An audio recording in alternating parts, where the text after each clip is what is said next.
আজ অত্যন্ত একটা গুরুত্বপূর্ণ কথা বলতে চাই। রিসেন্টলি আমার চ্যানেলের নাম মানে বেঙ্গলি গুড ফুডের নাম ব্যবহার করে আমার ছবি এবং আমার রিসেন্ট যে সমস্ত কন্টেন্টগুলো আছে সেগুলো ব্যবহার করে একজন ফেসবুকে বেঙ্গলি গুড ফুড নামে একটা ফেক পেজ খুলেছে এবং সেই পেজটা খুলেছে এই চলতি বছরের গত 12ই অক্টোবর। তার পেজ আইডি হলো 80260221960765 অলরেডি তার 2000-এর বেশি ফলোয়ার রয়েছে।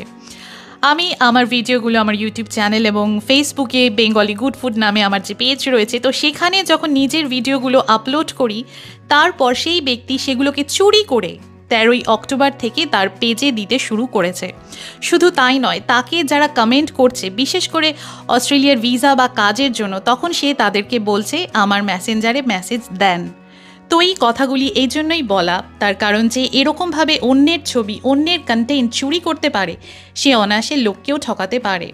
তাই অস্ট্রেলিয়াতে কাজ পাইয়ে দেবে, ভিসা করিয়ে দেবে বলে মেসেঞ্জারে নানা রকমের প্রতিশ্রুতি কিংবা টাকা দাবি করে লোক ঠকানো তার কাছে কোনো ব্যাপারই নয়। তার কারণ সে এক প্রতারক, সেই জন্যই তার এরকম দুঃসাহস হয় অন্যের ভিডিও, অন্যের কন্টেন্ট, অন্যের ছবি চুরি করার। তাই প্রতিবারের মতো এবারেও সাবধান করে বলছি, পারলে এই পেজটাকে রিপোর্ট করো এবং ভুলেও এই ব্যক্তির ফাঁদে পা দেবে না। যদি দাও তাহলে প্রতারিত হওয়া আর আশাহত হওয়া ছাড়া আর কিছুই হবে না।